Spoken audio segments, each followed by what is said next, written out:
What is up, harvesters? Today I want to talk to you about how you can control your bucks by controlling your does. And the good news is the does are super easy to control.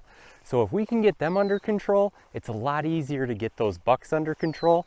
And isn't that what we're all trying to do anyway, right? Now, I've heard it a million times. If you bring the girls in, the boys will follow.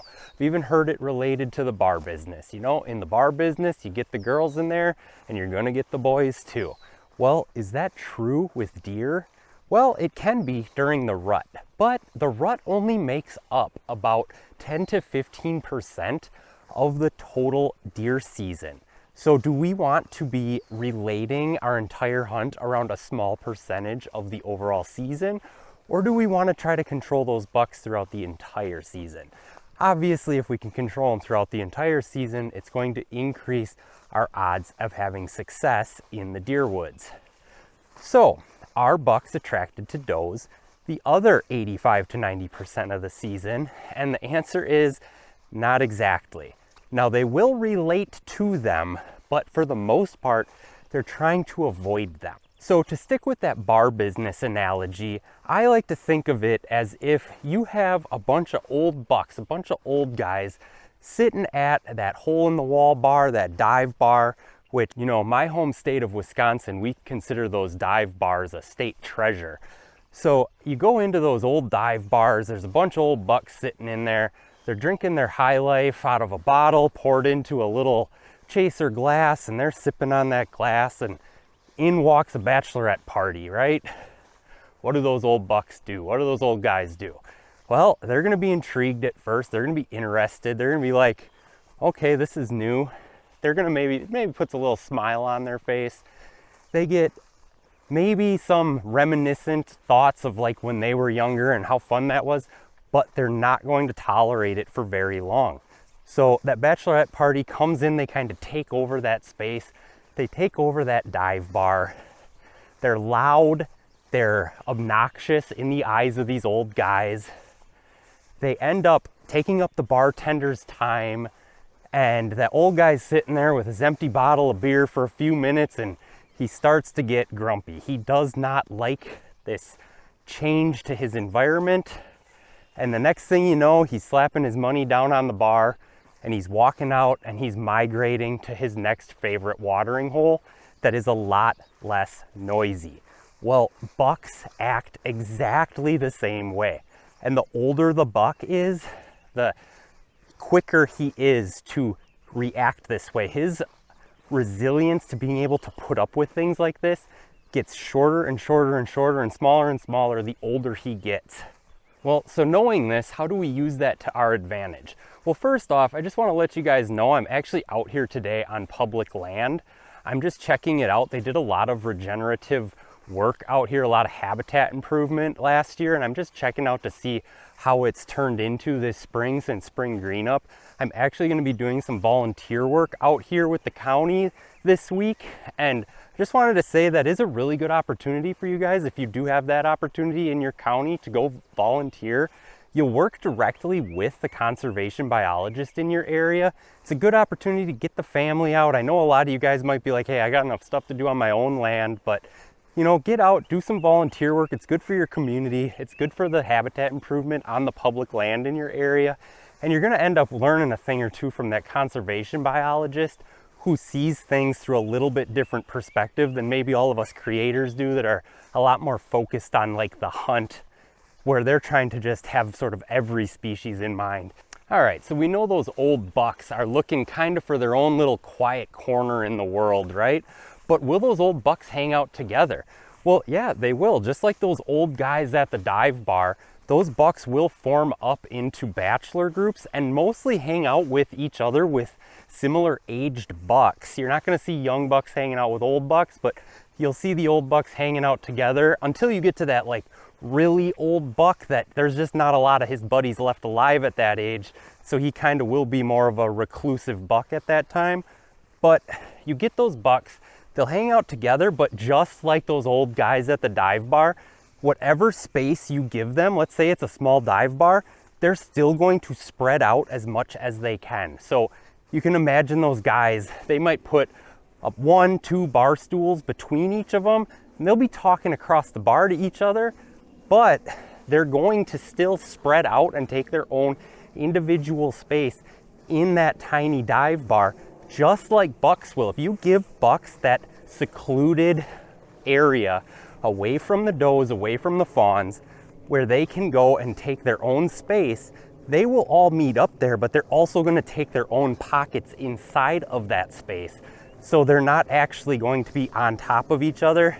And so when you're trying to create that on your property, what you're looking to do is, of course, first, the does and fawns are going to relate to your food sources, to your food plot. So that first layer of cover, that first bedding area off of your food sources is where those does and fawns are going to be. That next layer of cover is where your like intermediate age bucks are going to be. You know, we'll go back to the bar analogy, right? Those young bucks, they kind of like to check out and see what the females are doing every once in a while, you know, walk up into that bar with their nose in the air, they're sniffing, they're checking out what's going on. You know how it goes, right? You know, I'm pushing almost 40 now, so I have the unique ability to still remember how it was when I was younger, but I'm also starting to relate more and more to those old bucks as I age as well.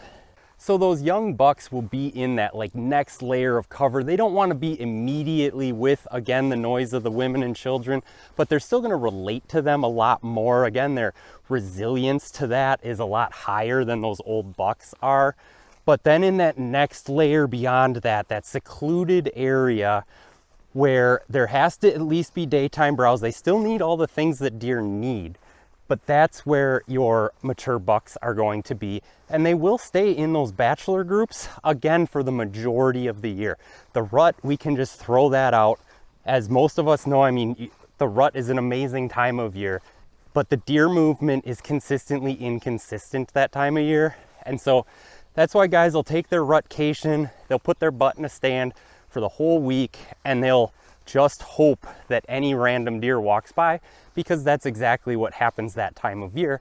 You'll have every buck in the woods could come by at any given time, and you do not know when it is. It's not predictable. It's just consistently inconsistent. But if you're trying to hunt the rest of the year, you need to rely on that predictable movement, and that predictable movement's going to be related of those mature bucks coming out of those bedding areas that are secluded, that are away from the does, the fawns, and those intermediate aged bucks.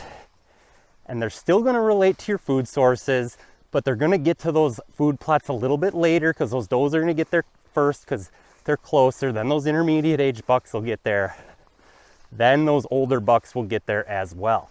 So you do have a shot on them. You can make them relate to your food sources, but you have to do it in this way.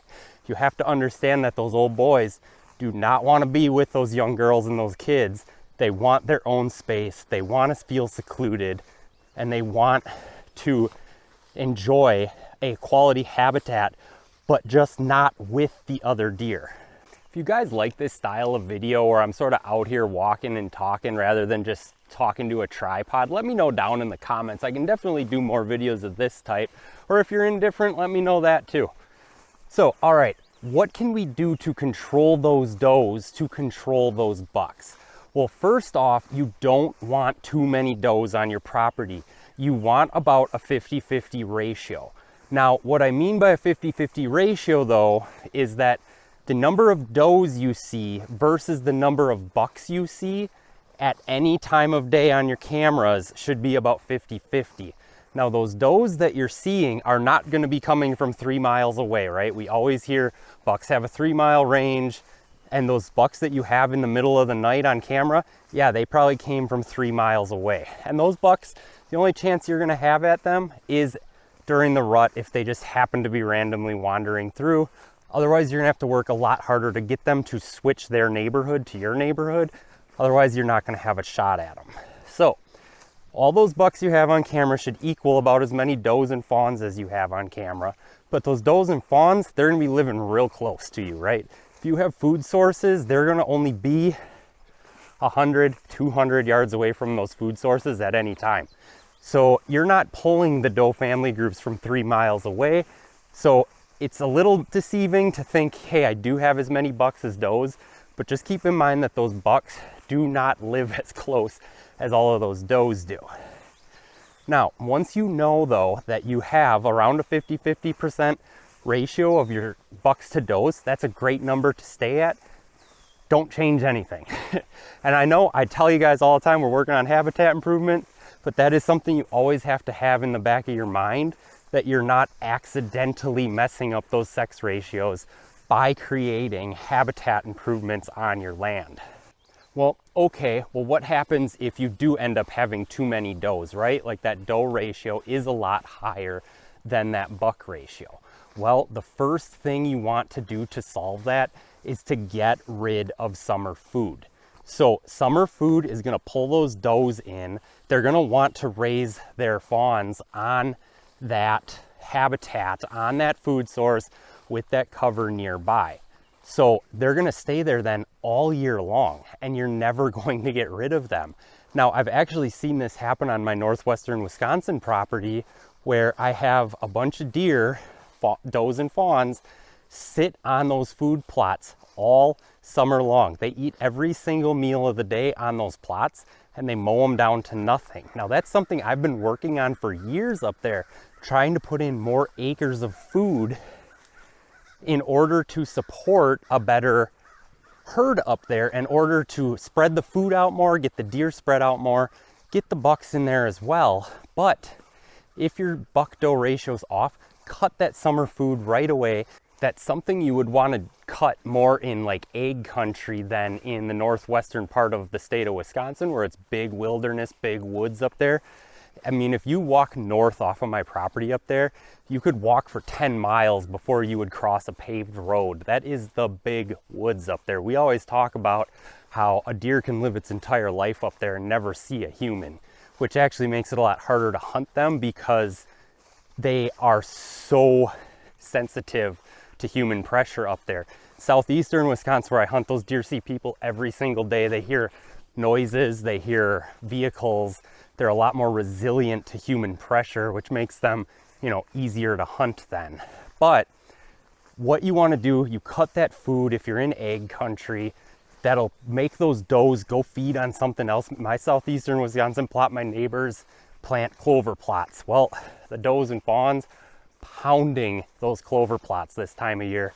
And right now I don't have anything in my food plot. I'm getting ready to do a summer cover crop here soon, but there is nothing planted in it right now. So, all right, you cut that summer food that's gonna make your does spread out and go eat somewhere else all summer long, which is great, because then you can put in that fall focused food. And you're gonna draw them all right back, because those does and then even those bucks, once they're hard horned, are going to definitely want to relate to that highest quality food source in the area. And it's easy to create that with that fall focused food. So as the clover plots and everything else out here that's green right now starts to deteriorate as we head into winter, those fall focused plots are gonna really start to boom, really start to pop, and we're gonna end up having the entire deer herd relating to our plots at that time. So now once you get into the fall and you start to have your deer herd relating to that fall forage and that fall focused food source, what you want to keep an eye out for is, are all of the deer behaving well with each other? Are they playing nicely? Is there enough room? Or are those does with their fawns chasing off other does and fawns off of the food plots, or the bucks as well? Now, a lot of times, especially once those bucks are hard horned, they start to get a little more ballsy with the does, and they'll definitely push the does off of a food source if they definitely want to be on it and it's not big enough to support all of them. But those old mama does are gonna look out for that year's fawns, and they're gonna get pretty mean. They'll get mean with each other, and they're gonna get mean with those bucks a little bit as well. And when those bucks are in velvet, they won't put up with it. They'll just leave and go somewhere else.